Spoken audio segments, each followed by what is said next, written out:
banks that are contributing to all this. Your Excellency, on the insurance distribution and savings incentive payout, I'm pleased to announce that registration and enrollment of pastoralists into the insurance program has already commenced in 10 ASAL counties, and we have a path towards the remaining 11 counties. To date, 73,000 pastoralists registered for livestock insurance and have paid their 20% non-subsidized portion of the premium, totaling Kenya shillings 200 million. The government is contributing 80% of the insurance premiums.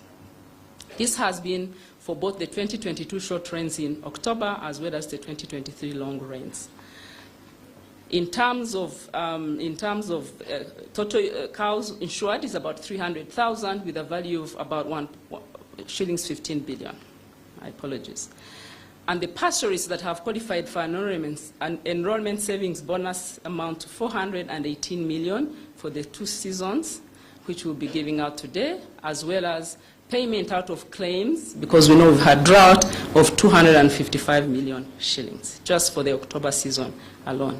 So therefore, Your Excellency, this is a project that's already bearing fruit and supporting the pastoralists. This has been done through efforts of very many people. Our great thanks to the State Department of Livestock, the team, the PSs here, and the team at the ministry. Amazing work. The governors on the ground have been very supportive, and their teams. The insurance industry, the regulator of insurance, Mr. Kiptum, is here, has been very supportive in approving this product.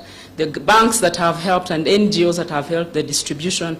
And in all this, we see that this is going to be very impactful. I want to thank you.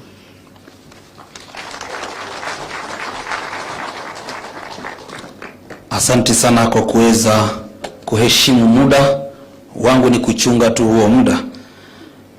Niombe sasa nimwalike mwenyekiti KDC Daktari Sakwa Bunyasi, pia naye akaweze kutumia dakika 1:30.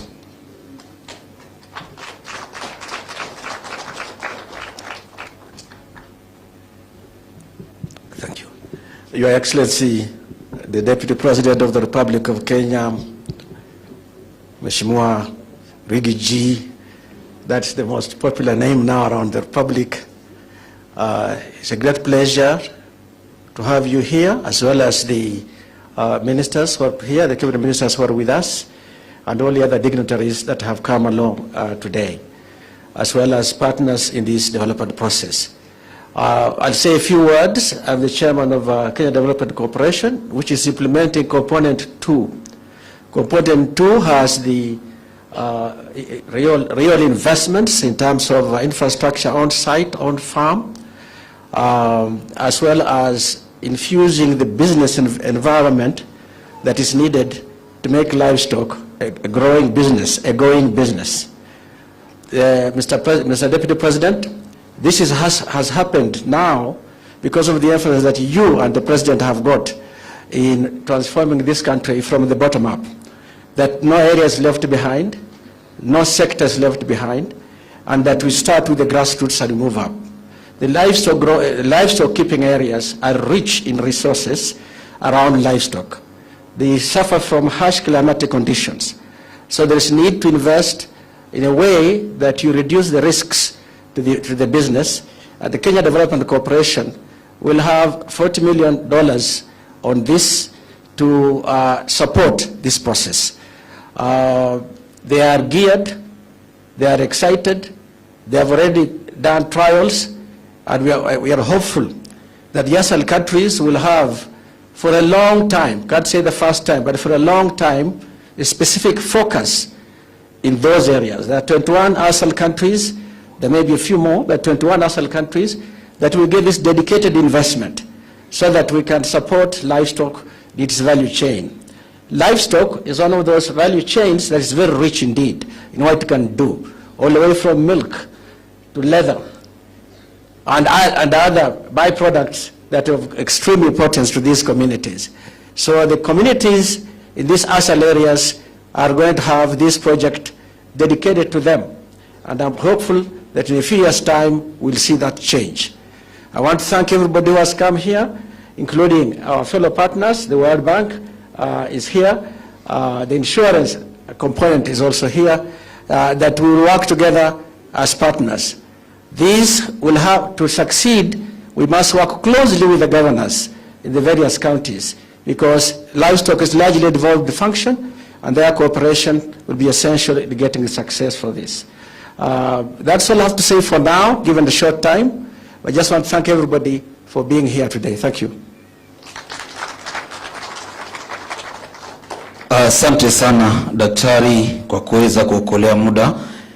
Niombe kwamba kwa wale ambao hatutapata nafasi ya kuongea, tafadhali mtatuia radhi, manake Mheshimiwa Naibu wa Rais ako na hafla nyingine kule Tharaka Nithi. Kwa hiyo tafadhali kwa heshima nitaomba muweze kutuia radhi.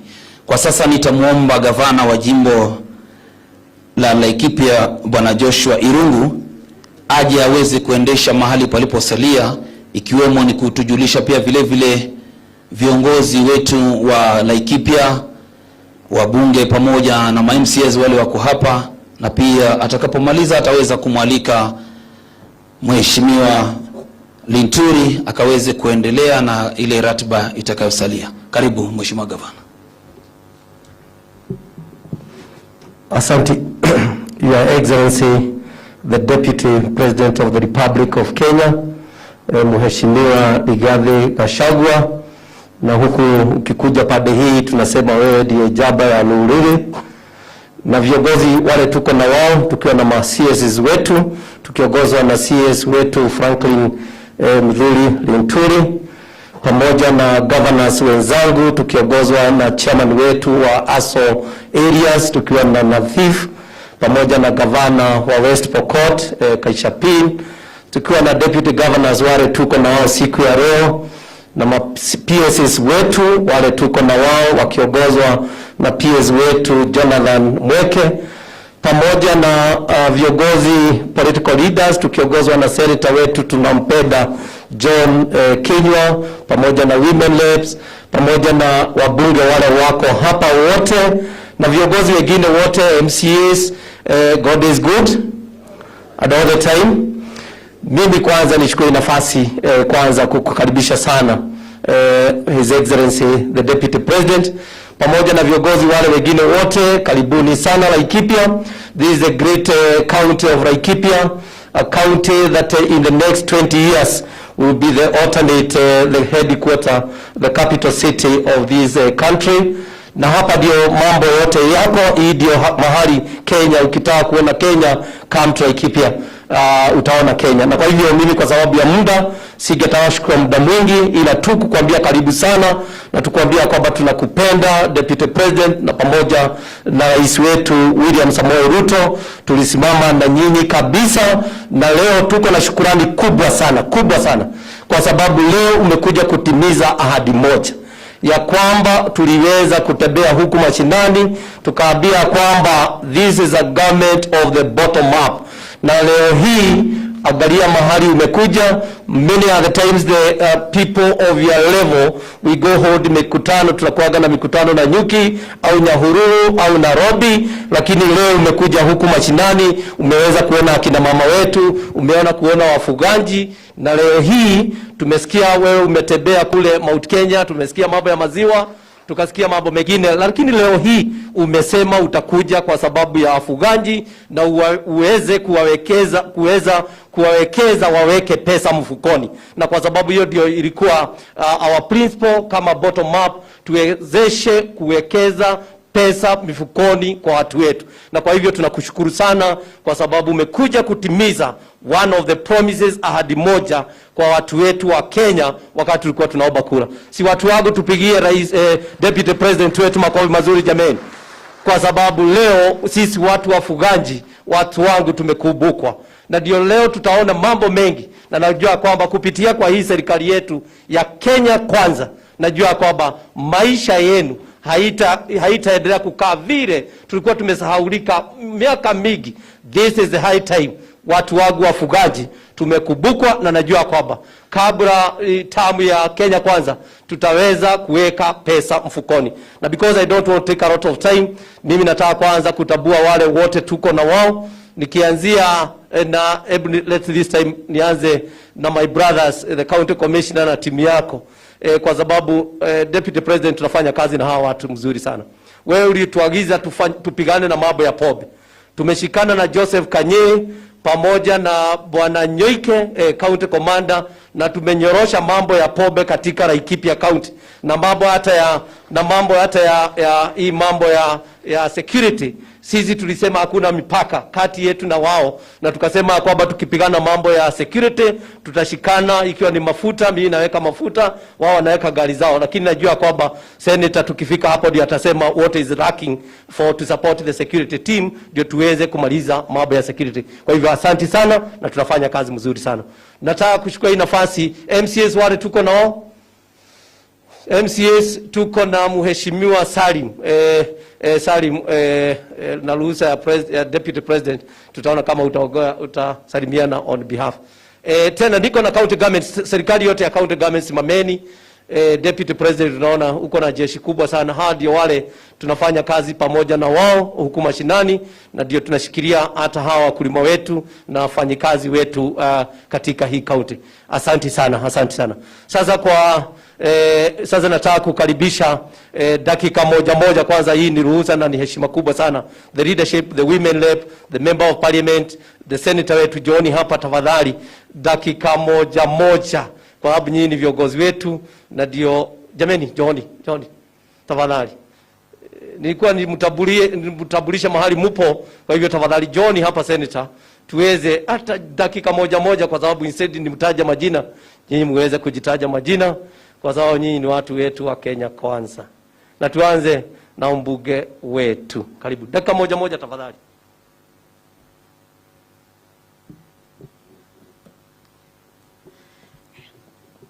Your Excellency, the Deputy President, Your Excellencies, the Governors, my colleagues MPs, waheshimiwa wangwana wa Laikipia North, hamjambo? Moriega, ejogothi, loma sayenta super, eyo waja tolburkil. Your Excellency, mimi nashukua nafasi hii kukukaribisha kwetu Laikipia.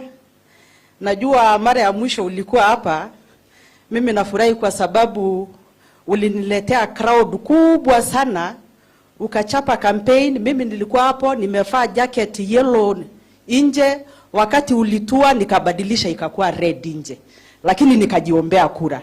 Na nashukuru watu wa Laikipia North kwa sababu walinichagua nikiwa pale nilipokuwa.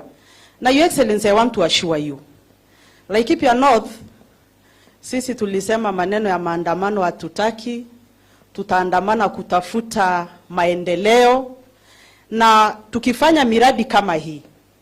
Sisi unajua wafugaji, ng'ombe yetu ikinona, hata mafuta ikipanda, kuna siku tutakutana bei ya ng'ombe yetu ikipanda, mafuta ikishuka. Na unajua wafugaji, haswa watu tunaishi Laikipia North, sisi tunaomba vitu viwili peke yake. Ya kwanza, Your Excellency, nataka kushukuru sana. Security, you have sorted us out in a big way. Na mimi naomba kwa heshima Mheshimiwa Your Excellency, wale NPR 360 tulipata wametusort kabisa. Lakini kuna mahali bado tuko na gaps, tunaomba tukiongezea wengine 300. Your Excellency, chukua hawa askari wote wako Laikipia North, bakisha kopro moja na askari 2 kwa station, peleka wengine wakusaidia na hawa jamaa wa maandamano huko Nairobi. Kwa sababu sisi tukiwa na NPR we are sorted. And I can tell you for free we are sorted. Na Laikipia North, maneno ya pombe, mimi na gavana na machifu wako na wale administration wako kwa ground, hiyo tunafanya sisi binafsi. Kwa hivyo sisi tukipata NPR, ng'ombe yetu iashe kuibiwa, wazee wetu waashe kuuawa, tuashe kunyang'anywa mali zetu, sisi tutashukuru. Ya mwisho, Your Excellency, kuna holding ground mingi, na hiyo ilikuwa ya Ministry ya Agriculture, ambazo zimenyakuliwa na mabwenyenye.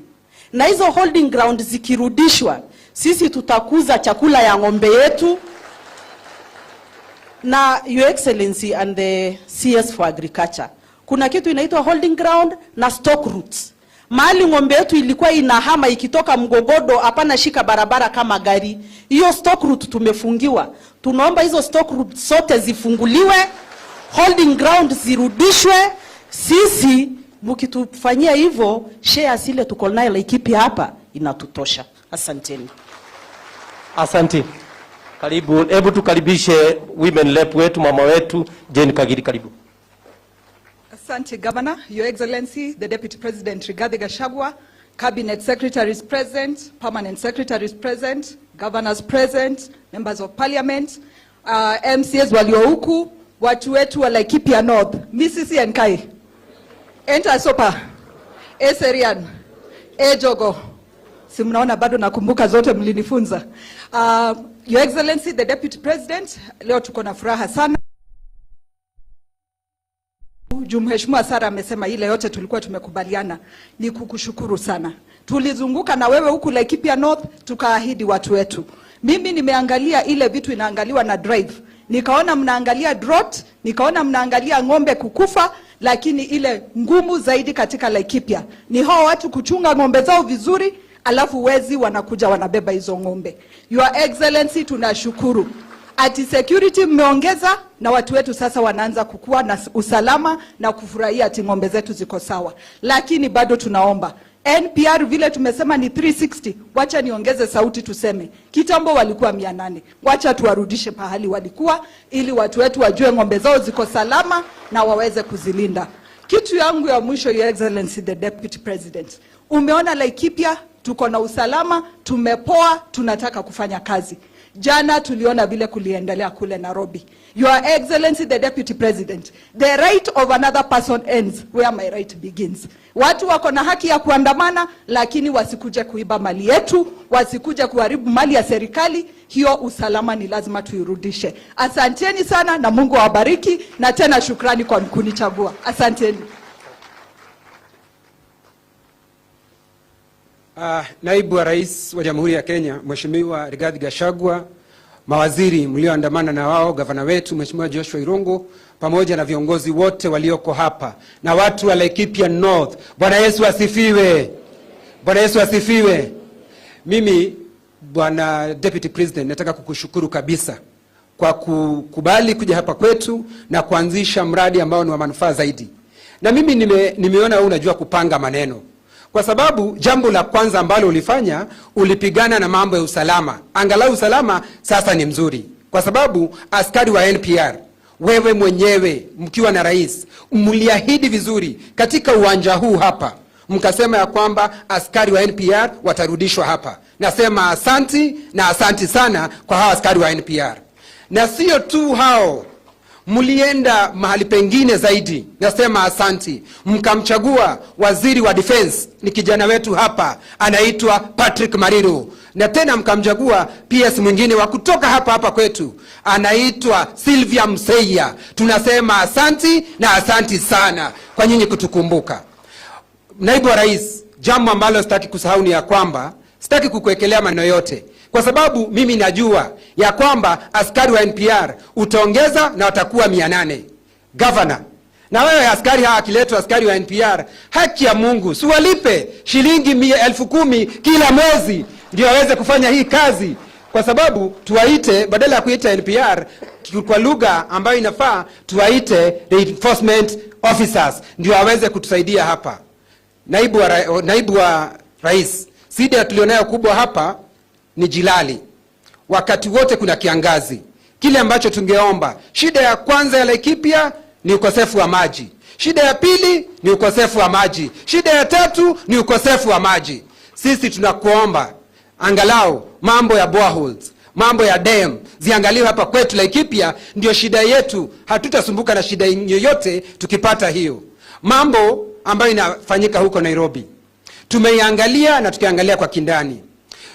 Kuna mtu ambaye kutoka dunia iumbwe. Mimi nikiwa shule hapa Laikipia niliona huyo mtu akiandamana Nairobi. Wewe mwenyewe hata kama hujakuwa mbunge alikuwa anaandamana Nairobi.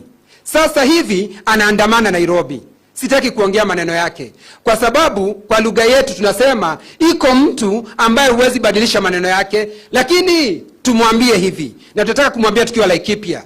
Sisi watu ya Laikipia tuko nyuma ya Mheshimiwa William Samoei Arap Ruto na Mheshimiwa Rigathi Gachagua. Na Rigathi Gachagua, usiogope na huyo mtu, achana na yeye. Wewe fanyia wananchi wa Kenya kazi, kwa sababu mambo ya maziwa umeiweka kipao mbele. Mambo ya usalama hapa Laikipia tunakurudishia shukrani. Mambo ya mazao ya kahawa, na umetaka kusaidia vijana wetu. Wewe unapigana na mambo ya pombe. Endelea kufanya kazi tuliokuchagua ufanye mkiwa na rais. Ikifika 2027, kwa sababu Mungu atatuweka hai, wataota mchana, kwa sababu kura tutampatia William Samoei Ruto na Rigathi Gachagua. William Ruto, Rigathi Gachagua. Na kwa hayo mengi wa machache, nataka kukusema Mungu wa Isaka, Mungu wa Ibrahimu, Mungu wa Yakobo, Mungu wa Yusufu abariki sana hapo, bariki asinisahau na mimi John Kinyo. Asanteni sana. Asanti, Your Excellency. Kwa sababu niko na neighbor hapa, mbunge wa Buri, na najua kwamba ndiye atakuja hapa, nimpatie dakika moja, hata ikiwa nimefuja protocol, aweze kuongea on behalf ya wale wote wabunge wale wamekuja hapa kwa sababu ya ujirani mwema. Dakika moja, na unaweza tabulisha wale wako wabunge, dakika moja tu kuwave, alafu kutoka hapa uongee on their behalf 1 minute. Your Excellency, Naibu wa Rais na viongozi wote wakiongozwa na gavana wetu, mimi naitwa Rindikiri Mugambi, Member of Parliament for Buri, neighbor jirani wa Laikipia East na North. Unajua, asubuhi tumekuwa na Deputy President pale Climate Caucus, mambo hii tu ya maji na miti, na nikasikia anakuja na nyuki. Nikasema siwetu baki nyuma, kwa sababu Irungu wako niambia, nikasema nitajiforce kwa hii ndege ya MDOS. Hiyo ndio tulikuwa serikali ile tulikuwa natafuta. Kwa hivyo niko hapa, nimefurahi Your Excellency kunipata nafasi hii kwa na kutembea na hiyo ndege. Hiyo ndio serikali nilikuwa natafuta. Mimi sijui mnakuwa natafuta serikali gani. Serikali ile nyingine tulikuwa tunatafuta ni hii ya kuleta maisha mazuri kwa watu yetu. Na napongeza Wizara ya Kilimo na vile vile ya Hasel kwa hii kazi wanafanya. Wengine wakivaa sufuria huko, wakivunja vitu, kazi inaendelea mashinani. Your Excellency, wewe ni champion wetu. Unajua uliniambia tukutoka hapa tutazunguka mpaka Meru, Tharaka Nithi. Wewe tunakupenda kwa sababu wewe ni mtu wa kufanya kazi. Hao wengine tuwawache, lakini mimi nasema tu hivi. Walai nipatie tu siku moja hapo Nairobi nichukue business community, I deal with those guys. Kwa sababu when the government is focusing kwa mambo ya maendeleo, wengine wanasema sijui cost of living. William Ruto, Rigathi Gachagua sio walisema mvua ipotee miaka 4. Ni hao walisema. President and the president walisema mvua ipotee. Sasa hii ni mambo ya Mungu.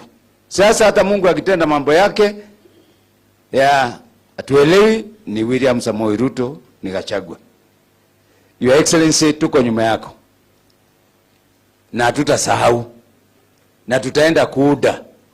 Mimi itaunda hii area.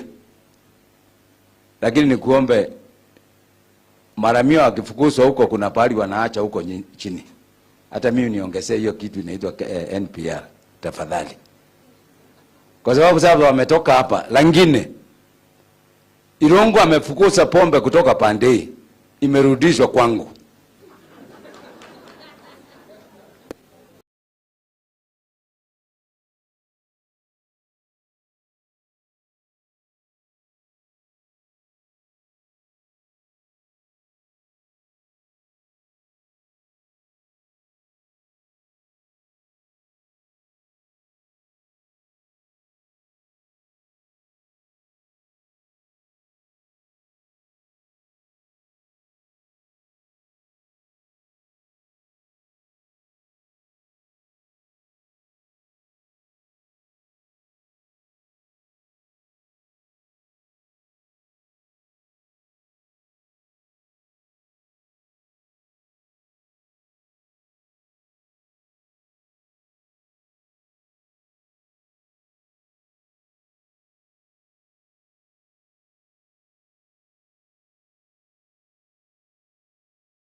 Hii ng'ombe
maneno, lakini nafikiria utafuatilia, tunataka pombe ishi. Asanteni. Asanti kwa heshima kubwa. Sasa nataka kukaribisha our neighbor, jirani yetu Kaichapin kutoka West Pokot. Sasa naye asalimia dakika moja na ruhusa yako, Your Excellency. Alafu mambo ya Council of Governors itaogewa na wa chairman wa ASO, Nadhif. Karibu Kaichapin. Asante ndugu yangu Governor, Naibu wa Rais wa Jamhuri ya Kenya, mawaziri walioko hapa na principal secretaries, magavana wenzangu, wabunge na waseneta, viongozi wote ambao wako hapa na watu wa Laikipia North, hamjambo. Mimi vile mmesikia ni governor wa West Pokot, Simon Kachapin. Nasema West Pokot, ndugu yangu amesema ni majirani. Tuko na West Pokot na East Pokot. So East Pokot ni ile mnapakana hapa wakiwa Baringo. Mara nyingine mimi nabeba mzigo ya Baringo Tiati, lakini sisi tuko mbali sana. Kwa hivyo mimi nashukuru kwa sababu tumekuja huu mkutano, na Your Excellency, nataka nikuhakikishe kwamba hii ni mradi mzuri hasa kwa wakulima wetu ambao ni pastoralists. Nafikiri elimu ikiendeshwa vizuri, wakulima wetu, wafugaji wajue maana ya hii miradi ambaye unaanzisha leo rasmi. Nafikiri wafugaji wetu wengi watafaidika na hata itapunguza hii mambo ya kutokuwa na usalama. Nataka niwahakikishie pia Naibu wa Rais kwamba vile unasikia hapa utulivu imekuja, hata kule North Rift imerudi chini sana, na tunashukuru kwa ile juhudi umeweka pamoja na Rais kuona kwamba step ya kwanza ni sisi kuwa na utulivu ili tuweke fanya hii maendeleo ambayo initiative ambayo umeweka leo. Pia nataka ni report kwamba kwa sababu natoka North Rift na wale wajua hata West Pokot pia tunagusa mahindi, na nashukuru waziri alikuja kasindua mbolea, na hiyo mbolea ya Excellency imelete chakula kwa wingi. Nafikiri hii mambo ya sufuria kwa kijwa hivi karibuni itaisha, kwa sababu mahindi huko juu North Rift imekuja vizuri sana. Sisi pia Your Excellency, nikimalizia, atuungwi hii mambo ya maandamano, kwa sababu ni kama tunasema ni ile sabotage ya kiuchumi, economic sabotage. Kwa sababu ukiona yale wamefanya chana, wamefanya kuharibu mali. Nafikiri sisi kama viongozi lazima tukemee hiyo, tupatie Rais, Naibu wa Rais na sisi viongozi wakati tupange serikali ili mambo itakuwa mzuri. Na najua kwamba yale Rais wetu anapanga ni mambo mazuri. Ni ile wakati tu hawa wameteka advantage na wanataka kuharibu. Kwa hivyo nashukuru sana kuja hapa Laikipia, ndugu yangu Irungu. Tulikuwa governors mara ya kwanza. Nashukuru kuja hapa kwa sababu sisi tuliana nyumbani 2017. Yeye ni mmoja wa wale alirudi, na mimi nasema asanteni sana watu ya Laikipia kwa kuleta ndugu yangu, asanteni sana. Asanti. Sasa mimi ndio niweze kualika PS wetu ndio aweze kuongea, alafu aweze kuita the chairman wetu. Sisi Deputy President yetu tunakwambia kama watu wa Laikipia tunakupenda, na yale yote umetuelekeza tuyafanye, tunaendelea kuyafanya. Vigana na mambo ya pombe tukishirikiana na national government, na hata leo hii tunataka kukuhakikishia kwamba this program of drive, kama hata igawa inatoka kutoka kwa national government, we want to assure you that we are going to give it a total support ndio watu wetu waweze kusaidika. Kitu ya pili, Deputy President, ya kwamba hii eneo kama vile unaiona ni eneo imekauka sana, hata wakati mwingine watu wanategemea na ile chakula, na tumepokea usaidizi wako and the president of late kwa sababu ya chakula, na kuna kuomba kwamba hata ingawa unaona eneo ya Kenya kuna mvua, bado sisi watu wetu wapande hii bado wako na njaa, na kwa hivyo tunakuomba ya kwamba uendelee na kusidi kutusaidia, tusaidiane pamoja tuweze kulisha hawa watu wetu, na zaidi sana tukifanya hayo hata tufikirie mambo ya maji ndio waweze kupata maji ya ng'ombe na hata maji ya kukunywa, na wengine tuanze kulima pole. Hayo mambo mengine yamesemwa, mambo ya security sitaki kuongezea, kwa sababu wewe ndio ulikuja hata hapa hii eneo na ukatuambia kwamba utatusaidia na hii mambo ya insecurity itaisha, na ndio unaona kila kiongozi akisimama hapa hawajaona serikali nyingine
anza kutimiza ahadi zao.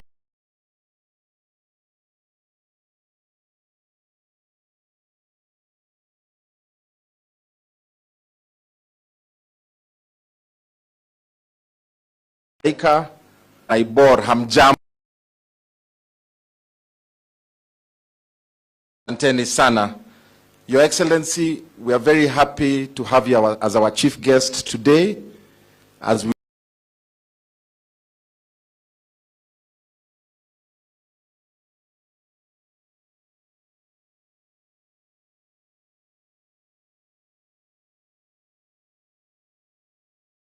we launch this very, very progressive component of financial inclusion to ensure that our pastoralists are able to get into the financial system of this country of ours. Your Excellency, this program is a successor to a program called CLIP, Kenya Livestock Insurance Program, that previously gave livestock insurance to the pastoral communities. That program was paid for 100% by the government of Kenya. This program is an improvement to that CLIP program because the pastoralists are able to contribute 20% to the livestock insurance. giving them financial independence. Your Excellency, we also have a component of this program that makes sure we provide pasture for our animals.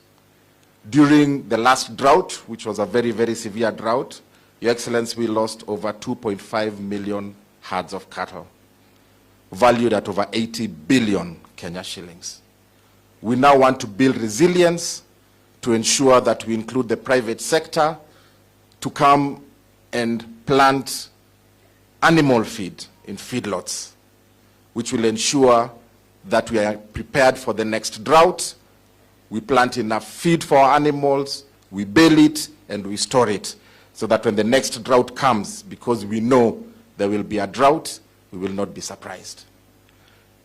The DRIVE program is a partnership between ZEPRI, Madam Hope Morera spoke earlier before, who are doing the insurance component of it, the financial inclusion component of it.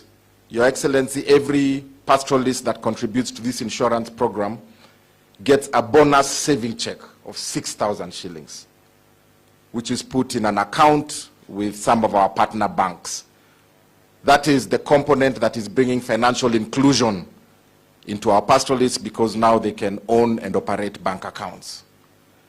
And then we have the Kenya Development Corporation, which is in the Ministry of Investments, Trade and Industry, partnering with the Agricultural Finance Corporation, which is in the Ministry of Agriculture and Livestock Production.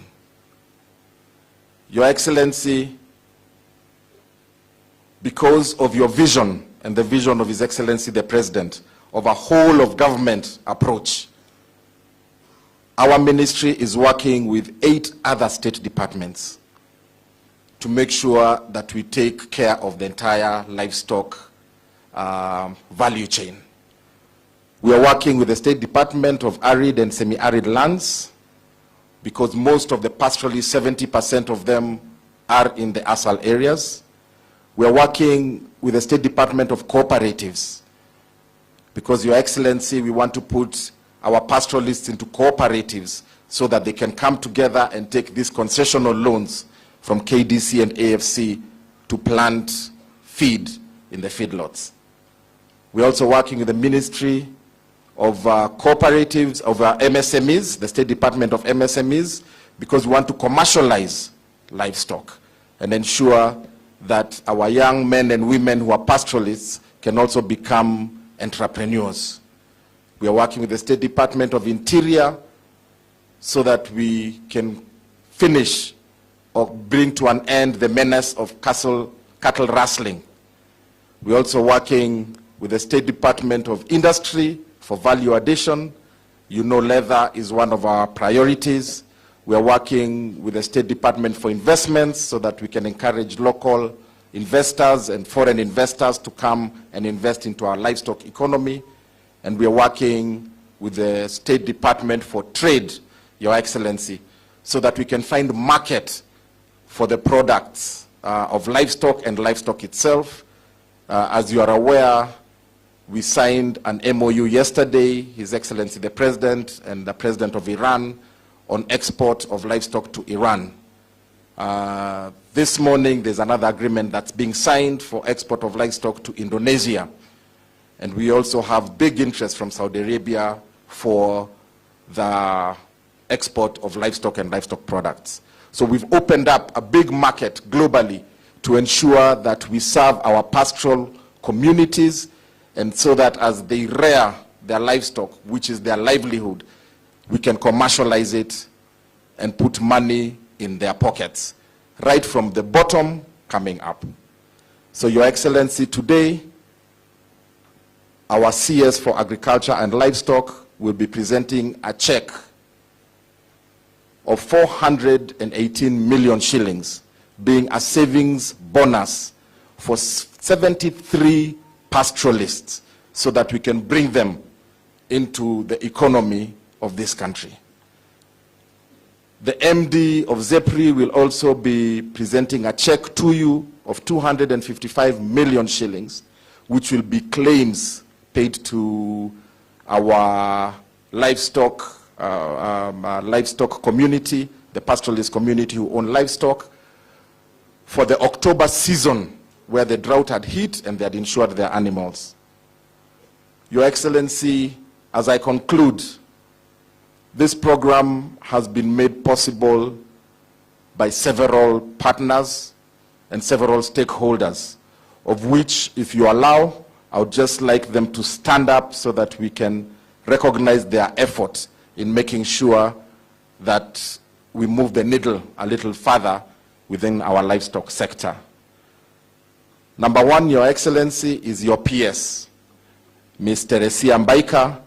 You know this program is in 21 counties and would not make it possible without the support of the governors.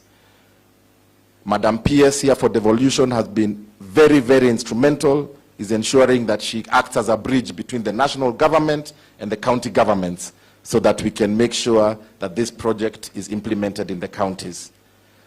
We have ZEPRI, who are our partners. So all the staff of ZEPRI, tafadhali musimame. They've been helping us to ensure we insure the livestock.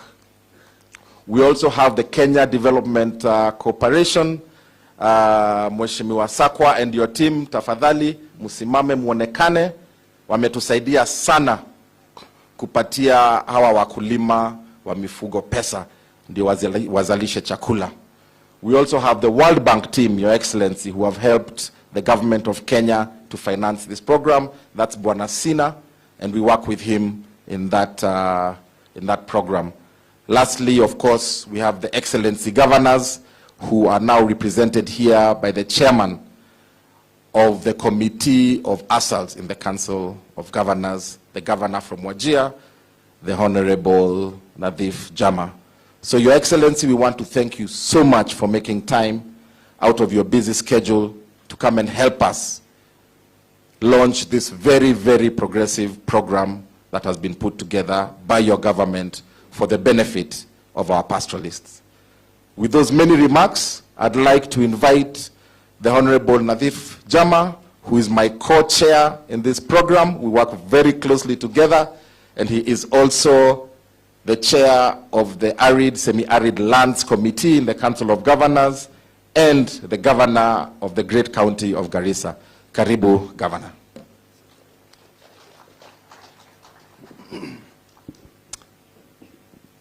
Your Excellency, Deputy President, Waziri is present, my colleagues, governors, deputy governors,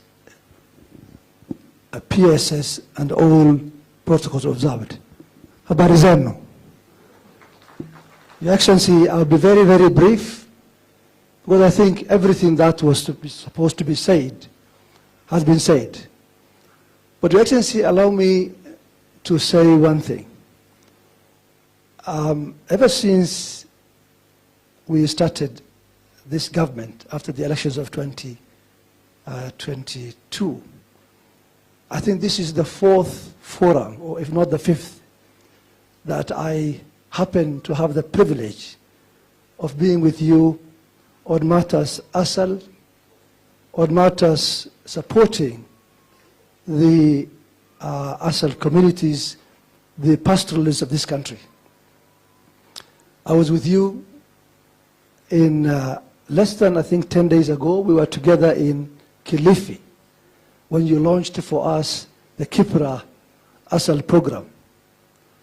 I was with you also before that in other ones, but more important, this event of today also reminds me your love for supporting the ASAL counties.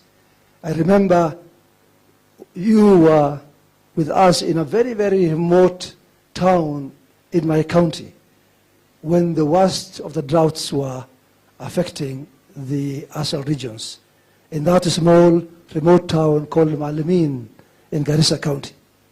Your Excellency, all this and indeed translates to one thing, i.e. your sincerity of purpose in dealing with matters drought and in matters supporting the ASAL communities. So hongera, Your Excellency, to both you and our President. And I must say that I think for the first time we are seeing some seriousness of commitment to alleviating the problems of the ASAL counties. Kwa hivyo asante sana, Your Excellency. I'm standing here representing the Council of Governors as the chair of the Council Committee for ASALs. And I just want to mention that this program, Your Excellency, is one that we have been with it for quite some time now, together with your able Ministry of Livestock, Agriculture and Livestock, and for that matter, together with the also the partners, the executing partners. We believe there is indeed real value to be driven behind this DRIVE program. And I want to mention to you that as a Council of Governors, we are committed to the same. We will support it so that we can see this value coming through, hopefully sooner than later, to the ASAL counties and to the people, to the pastoralist communities of the ASAL counties. Asante, Your Excellency. Thank you very much.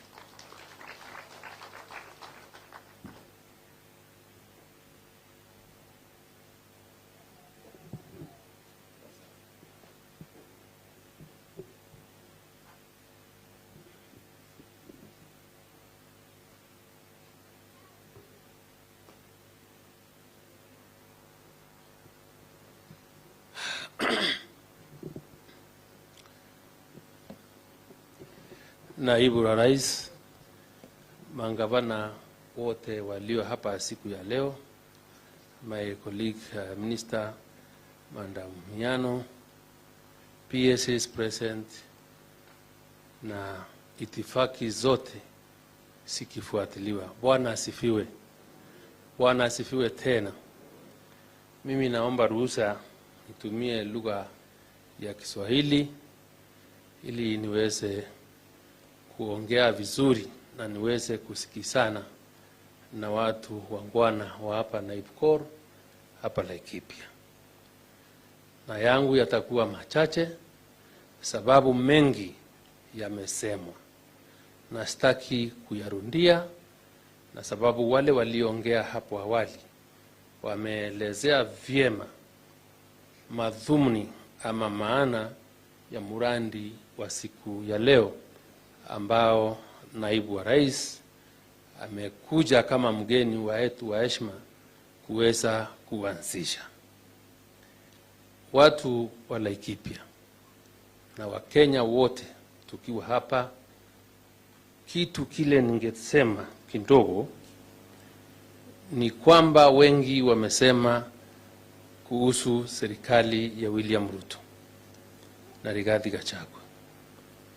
Sisi ama mimi, Waziri Miano hapa, mapiezi wale tulio nao hapa, tumepewa kazi ili kuweza kuwahudumia nyinyi wa Kenya na kuwahudumia wote wa Kenya kutoka kila pahali ya nchi hii.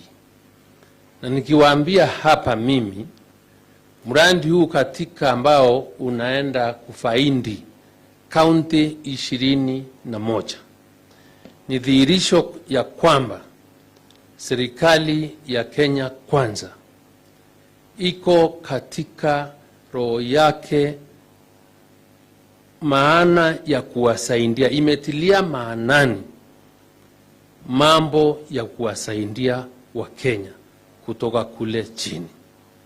Na kwa wakati unaona tuko na mpango wa kuwaleta wafugaji pamoja through cooperatives, through financial support, na pia kuhakikisha ya kwamba hata ng'ombe ama mifugo inatafutiwa bei. Mambo ya leta mmeambiwa, there can never be any other greater idea or better arrangement than what the current administration is doing to really demonstrate to the Kenyan people how committed, how serious it is in ensuring that the well-being ya watu wetu inaweza kufanyika.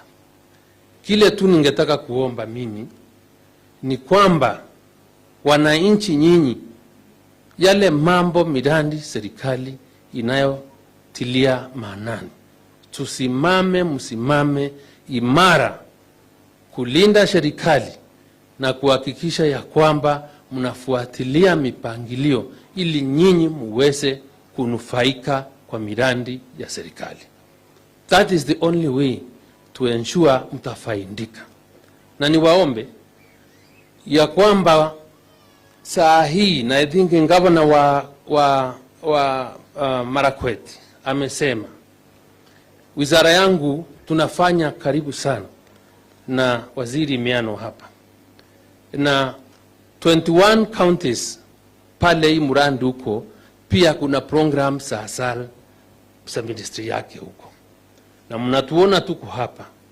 Sisi sote tuwafanya kazi ili tuhakikishe ya kwamba whatever is good for this country and for the well-being of our people is achieved through our collective effort in furthering the great agenda of the president and the deputy in moving this country to the next level.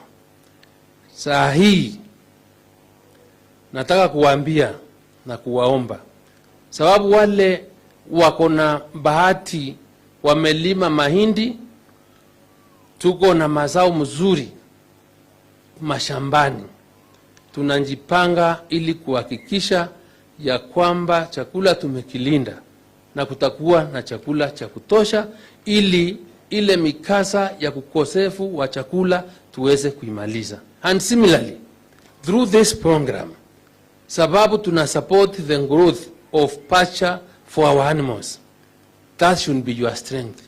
Tukilima chakula ya ng'ombe, wale wengine hawana, tunaweza kuwauzia wakati tunanunua chakula ya wananchi ama ya binadamu, na nyinyi pia mnauza ya ng'ombe.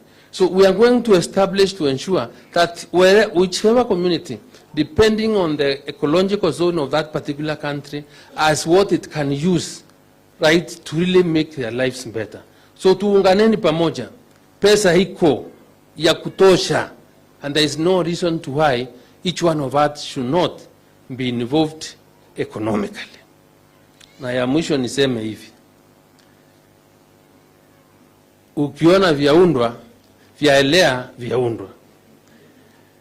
Ukiona vyaelea vimefanya nini? Vimeundwa. Hii serikali haijamaliza mwaka moja, na hata kama atuongeangi sana, wacha niwaambie, iko na uchungu, tuko na uchungu sisi mwingi sana. Tukiona wakati rais alali, naibu wake alali, sisi tunafanya kazi masaa zaidi ya 18 kuhakikisha kurundisha mambo katika barabara sawasawa ili Mkenya asaidike. Wengine, the foundation that has been built for the last few months, other people wanataka kuiharibu. It is really painful. Na swali ile ningeuliza ni ya kwamba, just like Madam Rep alisema, if your right must end to where mine begins. Musikubali kupotoshwa. Mnajua Kenya imeumia kwa muda mrefu. Sisi wenyewe tulikuwa msituni, ndio unaona tulipopata uhuru tulinywa vile mtu yule mzee mwingine alisema. So mtu usirundishe sisi katika kichaka, sababu kazi yetu sasa ni kuhakikisha Wakenya wamefanyiwa kazi, and that we are committed. Nimefika leo usiku last night nikitoka Korea, and why it is paining me ni kuona watu wanaweka pesa zao kusaidia Wakenya kupata chakula. We are not related now watu, si wa Afrika, but they are really committed to supporting Kenya move to the next level and ensure there is food security. Na wakati hao watu wanafanya hivyo, sisi wenyewe, ndugu zetu wenyewe, ndio wanatuambia hatuwezi kuhakikisha mikakati imewekwa to support kuweze kufanyikana. Hao watu wamepotea, tuwaombeeni Mungu na wasameo hizo dhambi wamefanya ile miaka yote wamekuwa wakifanya, ili tuwe na nafasi ya kuhudumia Wakenya wetu. But it is really painful. The problem of ending anger in the country iko kwa mikono yetu sisi wenyewe. Kila mtu hapa kuna jukumu ya kushalisha chakula. Hata kama ni gunia moja, wewe, before anybody comes to tell you at the cost of life aiendi chini, muulize wewe mwenyewe umechangia nini kuleta gharama ya maisha chini. Kama ni chakula hakuna, wewe shamba yako umeshalisha mahindi kiasi gani? Umeshalisha maharagwe kiasi fulani? Uko na ng'ombe ngapi? Ili utauza tuweze kuhakikisha nyama inapatikana katika soko, sio kutuambia tuende kwa street. Kwa hivyo kwa hayo mengi, ndugu zangu, let us be able to differentiate wale wanataka tujenge Kenya na wale wanataka tuendelee kubomoa Kenya, but we have a responsibility to build on what the president and the deputy has been doing to ensure we have a safe country for everyone. And I want to conclude by saying, from where I sit as a responsible Kenyan, there is no difference between what the leader of the Azimio coalition is doing and those other terrorists that sit and plan to kill millions of people through bombing or through other methods. Kwa hivyo, because he is a terrorist like anyone else and must be dealt with as such, as a terrorist in this country. Economic tourism, economic sabotage, hakuna terrorist mbaya kuliko hiyo, and that we must really be willing to defend. Kwa hivyo, kwa heshima kuu, mimi naibu wa rais, wacha nimalizie hapo na nikushukuru sana kwa kupata nafasi ya kukuja hapa Laikipia kutuanzishia mradi huu, na ni pledge tutasukuma kazi. Kwa hivyo mimi wacha kwa heshima niulize nyinyi nyote msimame tumkaribishe naibu wa rais. Tuliongea na madam waziri akaniambia ataongea, tumekubaliana vizuri, sijamsahau, na akaniambia pia ako na mali analeta. Kwa hiyo that is why your excellency, singesahau my good friend, my colleague Madam Yana. 1 2 3, karibu naibu wa rais uweze kuhutubia wangwana hapa na kutuanzishia rasmi mradi huu wa drive. Thank you sir. Asanteni, tafadhali tuketi.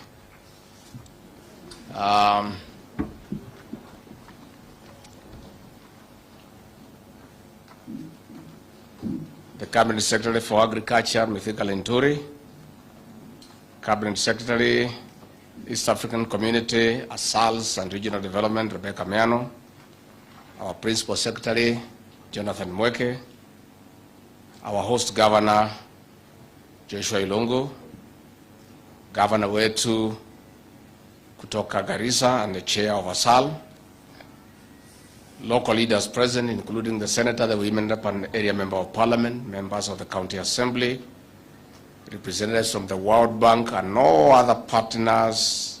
Good afternoon. Hamjambo.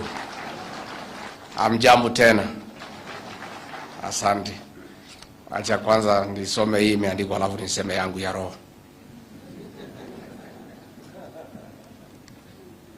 I deliver greetings to this beautiful county of Laikipia from President William Ruto, the President of the Republic of Kenya. Mumepokea?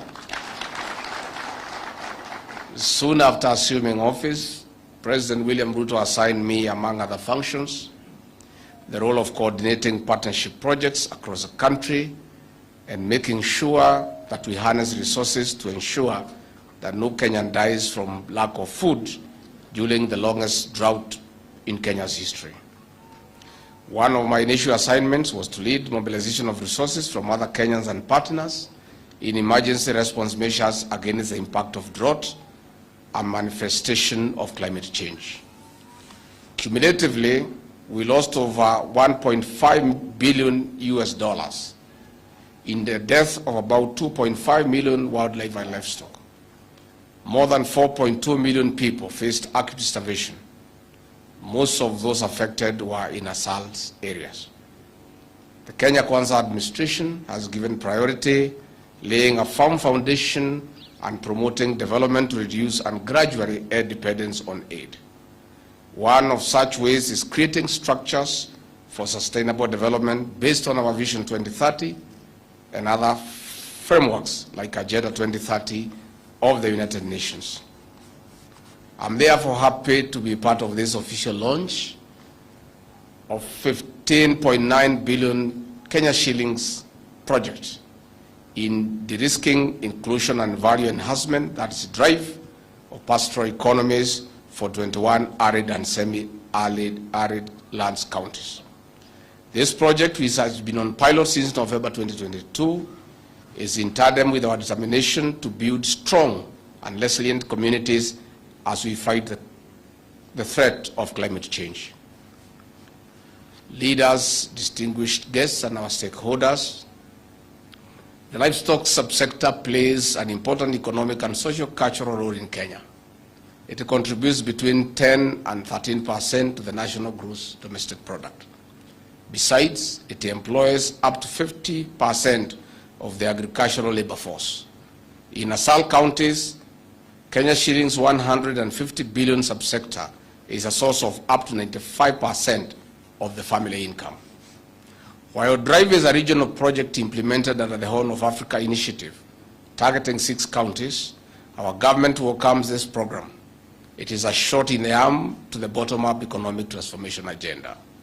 It is complementary to our recovery and resilience plans of increasing income of over 13 million pastoralists. This is through reducing vulnerability to poverty and ultimately the year-in, year-out expenditure on drought emergency and mitigation measures. In the long run, it is contributing to dignifying our people from extreme poverty and hunger by strengthening the government's portfolio on disaster risk financing.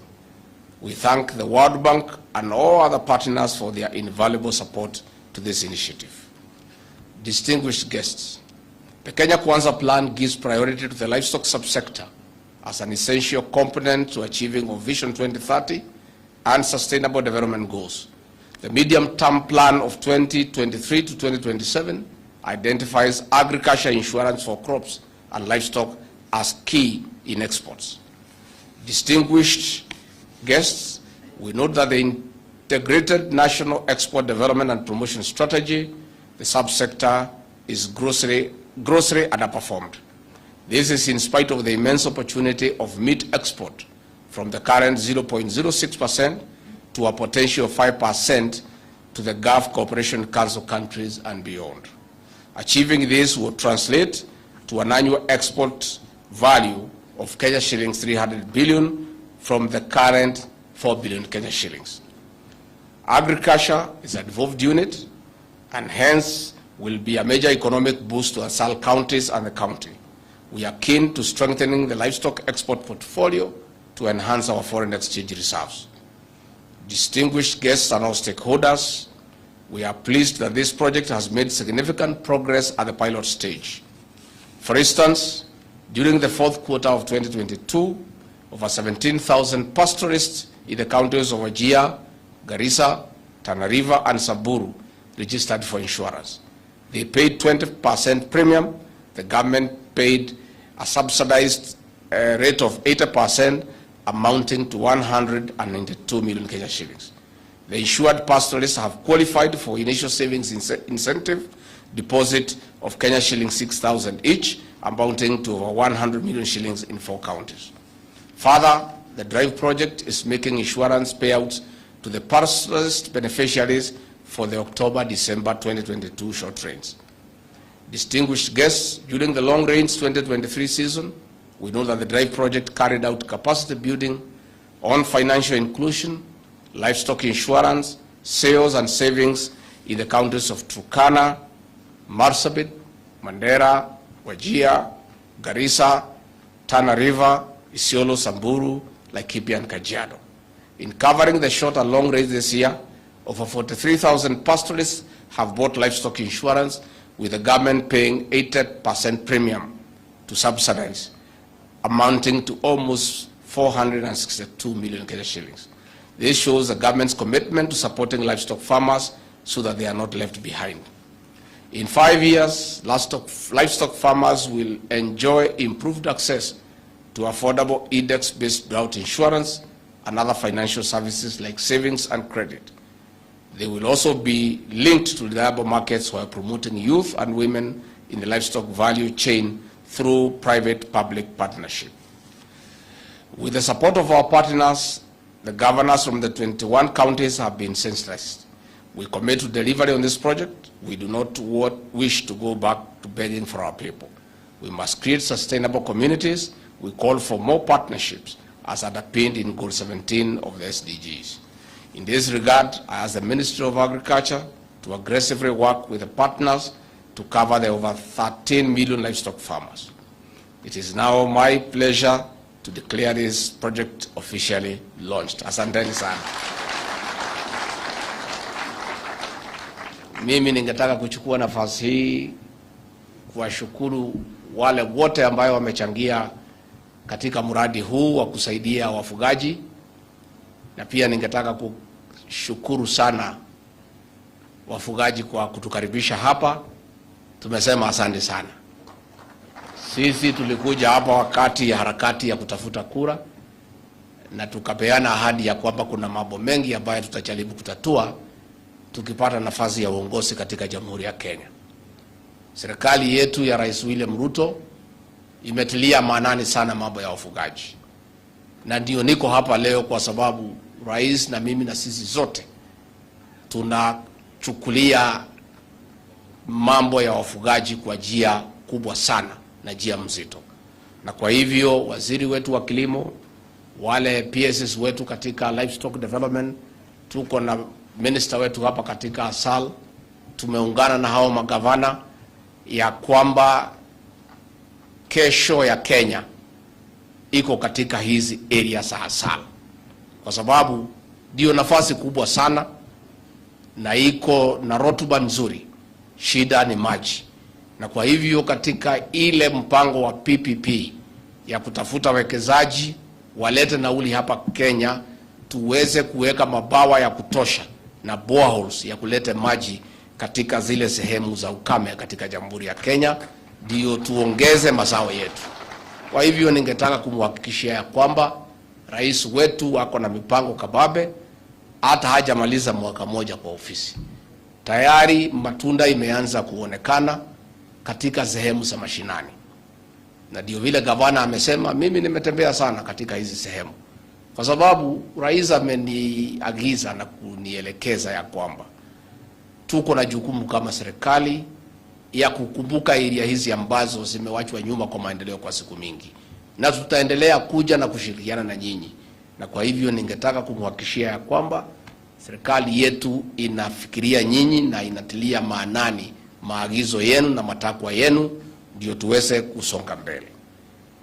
Nikiongeza juu ya hayo, ni vile tumesema hapa katika Laikipia, tulitembea hapa na rais, na mimi sana nikakuja peke yangu tukitafuta kura na ya kuomba uongozi. Mimi mwenyewe nikaeleza wakaaji wa Laikipia ya kwamba hii kaunti ya Laikipia mimi nielewa, kwa sababu nilifanya kazi hapa nikiwa kijana mdogo, kazi ya usalama. Nilikuwa pale katika tarafa ya Ngarwa katika Laikipia West, na nimetembea sana katika area hii tukipambana na wezi wa ng'ombe na wale wakora wengine ambayo wanachafua amani katika kaunti ya Laikipia. Na mimi mwenyewe nikatoa hakikisho ya kwamba tukipewa nafasi ya uongozi, William Ruto akiwa rais wa Kenya na mimi nikiwa naibu wake, tutahakikisha ya kwamba swala la usalama katika kaunti ya Laikipia limeshughulikiwa, na hiyo maneno ya wizi na mauaji itafika mwisho. Na mimi ningetaka nichukue nafasi hii kuwapongeza county commissioner wetu na katika police commander na wale kamati zetu zote za usalama kwa kazi nzuri ambayo mmefanya. Asanteni sana. Lakini kugali kumebaki 30%. Tugali tuko na maafa hapo, tuko na hapo wizi wa ng'ombe na area hiyo na area zingine. Na mimi ningetaka niseme nikiwa hapa leo ya kwamba tutafanya kila juhudi. Hiyo 30% imebaki, ndio watu ya Laikipia waweze kulala usingizi, waamuke asubuhi kama Wakenya wengine. bila mlio ya risasi, bila wizi ya ng'ombe, bila ya mtu yote kushurutishwa. Hiyo 30% tutashughulikia. Na mimi ningetaka county commissioner na watu yako, you must work around the clock, and these chiefs must help you because they know where the problems are. I know we have an upsurge from the neighboring Tiati, from Baringo East, ambayo wanakuja kusumbua sisi hapa katika Laikipia. Kaa chini bwana county commissioner. Na mimi ningetaka tuseme ya kwamba ile mpango tumefanya katika North Rift ya kuweka askari ya jeshi na wale ya polisi, au maharamia watu wanatusumbua walikuwa nafikiria ni mchezo, kwa sababu hapo mbeleni askari walikuwa wanamwagwa, kunakuwa na operation mwezi 3 mwezi 4 wanaondoka, wale bandits wanarudi. Ningetaka niseme nikiwa hapa Laikipia, hao wanajeshi tumemwaga katika area hizo, hao polisi watakaa hapo mwaka huu wa 2023, watakuwa huko 2024, watakuwa huko 2025, watakuwa huko 2026, wataishi huko milele mpaka hii maneno ishi. Na hatuna haraka ya kupeleka hao anywhere, they will stay there. Hakuna pahali wataenda. Sasa wewe kama ulikuwa kazi yako ni kutafuta pesa, wizi ya ng'ombe, utafuta kibarua kingine ya kufanya. Kama mlikuwa mnafikiria ati hiyo askari wataondoka, they are going nowhere. They will stay. And tunasema the government to deal with insecurity in Laikipia and in North Rift conclusively and decisively once and for all is a government led by President William Samoei Ruto. Hiyo ndio serikali itamaliza hiyo maneno. And we are determined. Our CS for Interior, Kithure Kindiki, has camped in that region for 6 months. And he'll continue camping there until we restore law and order and we bring to an end insecurity so that Kenyans can enjoy their constitutional right of life and safety for their property. Governor, mumeomba tuongeze nyinyi National Police NPR, si ndio? Sasa lazima tukae utuambie how many you are willing kusaidia. Unajua tutasaidiana. Tulikubaliana governor. Sisi tuko na askari na buduki na wewe uko na pesa. Si ni mpango tuelewane? Simupigie governor makofi. Yeah. So governor, you come, you tell us how many. We'll give you the number you want. Yeah? Watu si iko. Buduki iko na risasi iko. Si wewe iko na pesa. Iko shida gani? Kuna shida? So acha governor akuje, huyu wakaora ni mtu wetu. Yeah? Na watu ya Laikipia nimpongeze nyinyi kuchagua huyu jamaa. Mjipigie makofi. Pale mbele mlikuwa mumepotea mkachagua mtu mwingine ya kusumbua watu. Saa hii anatembea na sufuria kwa kichwa alikuwa governor. Si mlikuwa mumeanguka watu ya Laikipia? Lakini kwetu tunasema kuteleza sio nini? Na kufanya makosa sio mbaya. Baya ni nini? Kaa chini governor. You know, sometime mkienda uchaguzi, this governor called Joshua Irungu alifanyia nyinyi kazi mingi, lakini kwa sababu ni mpole na apigi kelele, mkaona ati mtafuta mtu ya kupiga kelele na maringo na madoido. Ati jina kubwa ya familia kubwa nini mkakuja mkaweka. Mkienda kutafuta huyu mlikuwa mnalia na jicho moja mmefungua ingine. Sasa nyinyi mkae na huyu governor.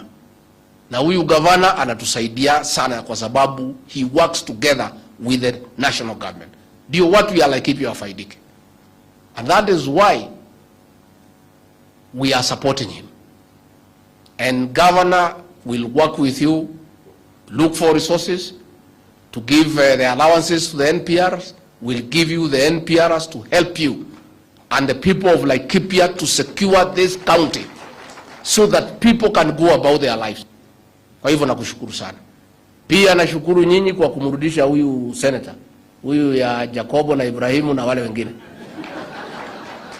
Huyu. Sasa yule walikuwa na shidana na yeye, ndio wanatumiwa na Raila kuenda kuchoma vitu huko Kitengela. Hiyo vijana walienda kuchoma Kitengela ni wa ile kikundi ya hiyo mtu mlikuwa mnaambiwa mchague hapa senator. Ndio amelipwa pesa na Raila kutafuta vijana ya hiyo kikundi haramu kwenda kuchoma mali ya watu huko Mlolongo, huko Mombasa Road. Ati ni kiongozi ati wa Kikuyu. Sasa kwani watu wanadharau hiyo Wakikuyu kiasi gani? Huyu anaweza kuwa kiongozi wa Wakikuyu? Na mlaletewa hapa Laikipia tumumchague. Sasa amekuwa ndio mtu ya kukodishwa na watu ya Azimio. Those boys who are looting things on Mombasa Road belong to that criminal gang. We are going to hunt them down. Kaa chini center. And let me say now, pahali imefika, sasa ni sawa. It's okay. Sasa wacha sasa tuone vile itakuwa. Sisi ni tunapenda demokrasia, we respect human rights, we respect the constitution. But hakuna serikali yeyote responsible itakubali watu kufanya ile maneno tuliona jana Nairobi. Wewe unasema tunafanya maandamano kuuliza haki yako. Hii mambo ya kuharibu mali ya watu, sasa hiyo ni haki gani wewe unatafuta?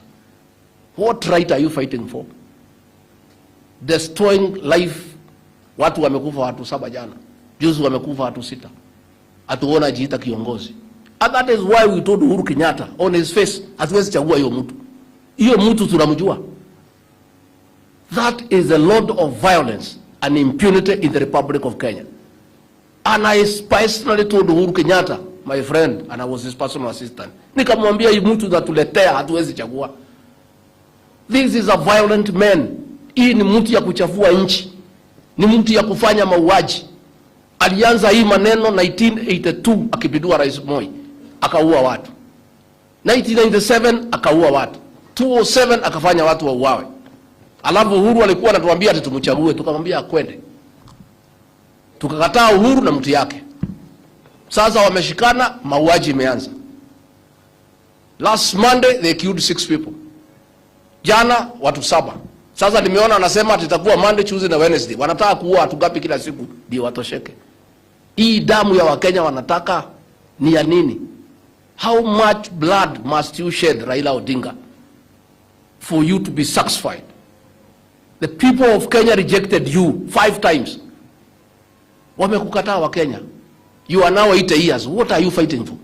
Ni nini unafanya? Ati unapanga kila siku watu unauawa, kila siku watu unauawa.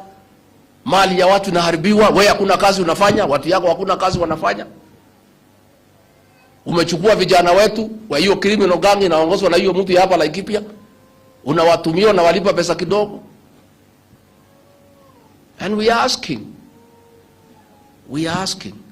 Mimi nilimwambia Uhuru Kenyatta, I told President Uhuru Kenyatta, this man unatuletea huyu is a problem of this country.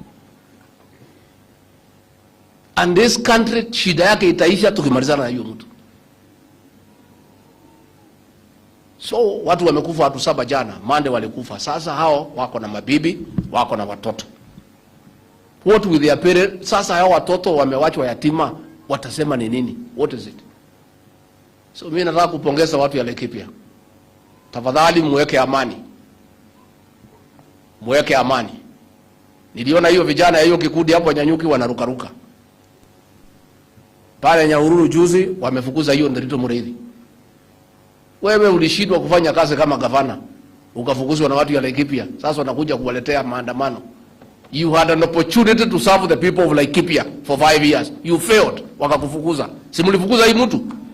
Si ninyi mlimfukuza? Sasa analetea nyinyi maandamano hapa mfanyie nini? Analetea nyinyi Raila Odinga kuja kuchafua amani Laikipia. How? Bwana Nderitu Mureithi, how ungrateful can you be to the people of Laikipia? They gave you 5 years as governor, you failed to work. Wewe kusema asante ni kuletea hao maandamano na kuchafua amani katika Laikipia. Why can't you tell the people of Laikipia, thank you for giving you 5 years? Walikupatia nafasi ukashindwa na kazi. Sasa umerudi hapa kuja kuleta vijana ya kundi haramu kuchafua amani katika Laikipia. Laikipia already we have a problem of insecurity ya bandits. Wewe unakuja kuongeza maneno mengine hapa ya kukoroga watu ya Laikipia. I'm going to call a meeting for the leaders of this region, the Mount Kenya region, to make a decision on how to deal with these characters now. This region, hakuna mtu atakubaliwa kuja katika region hii kuchafua amani. Yeah. Mkitaka kuchafua amani, mchafue kwenu. Sisi katika Mount Kenya, we have never known hiyo ujinga ya kuuawa watu na kuharibu mali. It has never happened in this region. Sasa wewe Nderitu Muriithi, wewe Kioni, wewe Wairia, mnandanganywa na Raila, mnakuja kuchafua amani hapa katika Mlima Kenya. Watu ya Mlima Kenya ni watu ya bidii, ni watu ya biashara, ni wakulima. Hawajui mambo ya kuharibu mali. Watu ya hapa ni watu ya kutafuta mali na kuchunga mali. Kweli ama uongo? Sasa nyinyi mnatumiwa na huyu kibaraka wenu kuja kuchafua amani katika area hii.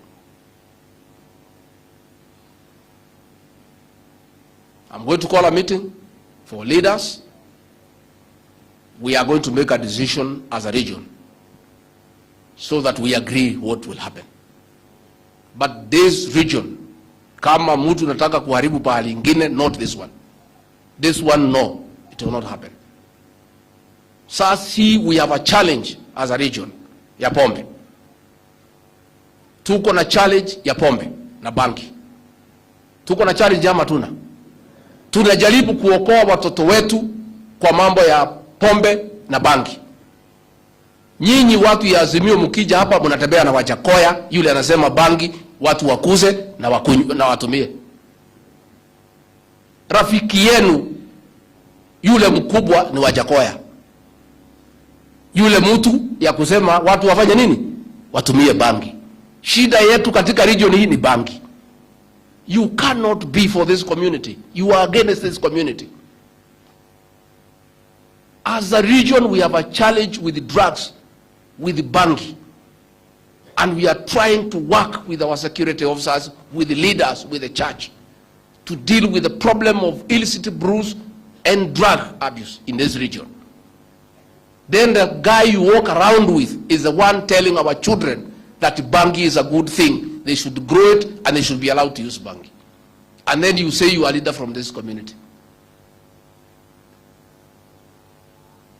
Lakini hata mimi ninajua nilikuwa najiuliza, how come watu wazima wako na akili na wamesoma wanaweza faa sufuria kwa kichwa, lakini Saida niona wanatembea na Wajakoya nikaelewa.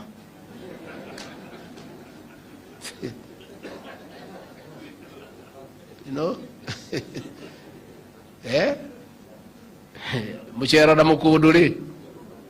Eh? Eh. The company you keep tells who you are.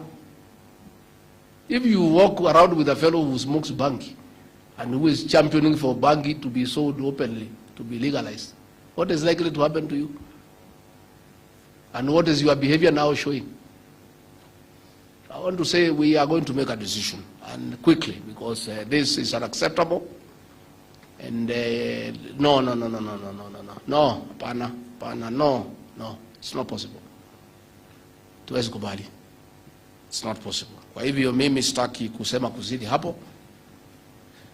Nataka kuomba nyinyi tuendelee na kufanya kazi na tuendelee kuweka amani na tufuate sheria za Jamhuri ya Kenya. Hii nchi ya sheria na hakuna sheria imekubalia mtu mwingine kuharibu mali ya Mkenya mwingine ama kumuumiza. Na niseme ya kwamba officers wetu, please, wana county commissioner, wana police commander, don't allow, under whatever circumstance, the resurgence of that criminal gang here in Laikipia. Don't. Yeah. Na mimi, I want to say that any security officer in this region who allow the resurgence of that gang, it's up to you. We cannot allow that gang to resurge here. We know what they did to our women. We know what they did to our children. We know what they did to our businessmen. That criminal gang will not be allowed to be revived. Not just in Laikipia, but in the Republic of Kenya. Please sit down. Kwa hivyo mimi nimeshukuru. Iko macheki mko nayo sasa tupeane. Sasa unajua karibu tunakula mori kidogo, hii watu wanatukasirisha ya kuharibu mali ya watu. Alafu waziri wetu huyu Rebecca Miano, wewe Rebecca kuja hapa watu wakuone. Sasa Linturi utaki watu wasikie sauti ya hii mrembo. Huyu waziri wetu ni mzuri sana na ndio ametusaidia mambo ya chakula kila siku hapa Laikipia. Leo ametumia sisi gunia 800 ya mchele na gunia 300 ya maharagwe. Si ni mzuri, amsalimie? Ama mtaki kuona huyu mrembo wetu? Salimia watu waziri. Asante sana Mheshimiwa Naibu wa Rais. Nimefurahi sana kuwa Laikipia leo. Na nikueleze kwamba Sunday, Jumapili, nilikuwa Laikipia West. Kwa hivyo watu wa Laikipia ni watu wetu. Nilizaliwa Nyandarua, nikaolewa Laikipia. Kwa hivyo mimi niko nyumbani. Nitasema tu jambo moja. Wizara yangu ya sehemu kame inatiliwa maanani sana na Raisi na Naibu wa Rais. Kwa kila mkutano wa baraza la mawaziri, ninatakiwa kupatiana habari ama mkataba ama report ya vile tunaendelea katika sehemu kame. Kwa hivyo mjue ya kwamba nipende nisipende, lazima nifanye kazi kwa bidii, lazima niwe mashinani kuangalia maneno ya ASALs. Na Naibu wa Rais, nataka kukushukuru sana pamoja na Rais. Mulinipatia wizara ile iliingia ndani ya roho yangu na kichwa changu. Niko na passion na ninapenda sana na ninataka kujadiliana na wakaazi wa ASALs, ndio ile miradi nitaleta kwa cabinet iwe imekubaliwa na wale watu wako mashinani. Asanteni sana, Mungu awabariki. All right, thank you. Your Excellency, now the first check is a 418 million, which will be given to you by the CS Agriculture, and then you hand it over to the chair of Governor Asal.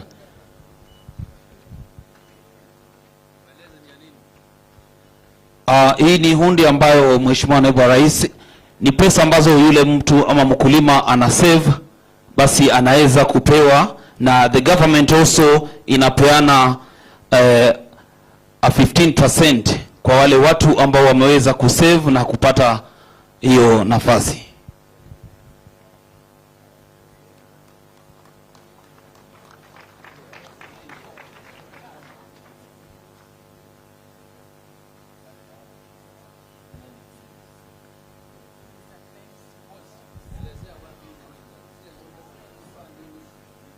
Cheki inayofuata Mheshimiwa Naibu wa Rais ni ya 255 million. Sasa so wakati pengine wa drought, hapa ndio tunaweza pata pesa za kuweza kununua chakula ama kukaribishwa mahali zile nyasi, ili tuweze kufuga mifugo yetu. Kwa wale ambao pengine wanashindwa hata kuuza, maana kuna wengine wale wanapenda mifugo yao sana kuliko hata kuiuza, Your Excellency. So they get that chance. Also, it is being given to you, and then you hand it over to the chair. Thank you, Your Excellency. Now I will request all of us to come down so that we give His Excellency to go walk there, so that you launch that project over there, the drive, Your Excellency.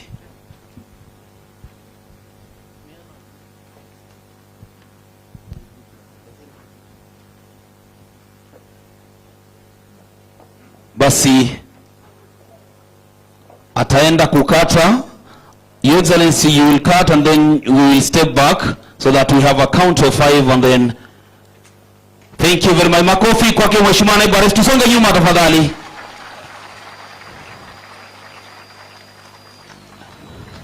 As you can see, Your Excellency, now the drive project, you have launched it officially today. It is going to be very, very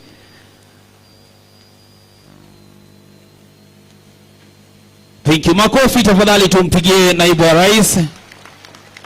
It's going to be very useful to the wananchi, most especially the pastoralists in the ASAL regions.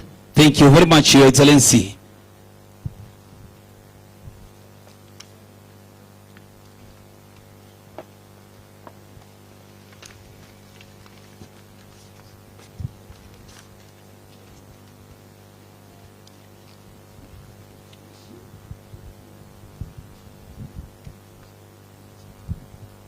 Basi ningeomba Pastor tafadhali uweze kuja kutufungia kwa maombi ili tuweze kuondoka. Pastor Joseph tafadhali.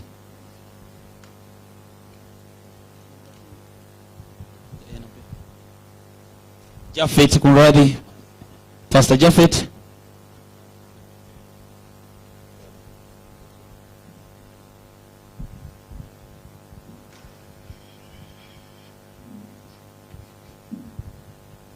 Amjambo tena.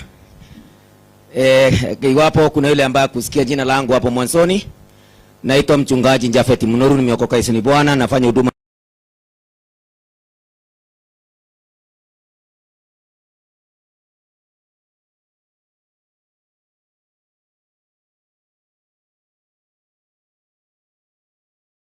Women Rep. Tunakushukuru mbunge wote waliofika pamoja na wao na mawaziri wote. Bwana wabariki sana, ni kwa sababu ya kuwa pamoja nasi ili kushindua mradi wa drive, na naamini kwamba utakuwa msaada kwetu sisi wafugaji. Situmpigie Bwana makofi ni kwa sababu ya jambo hilo.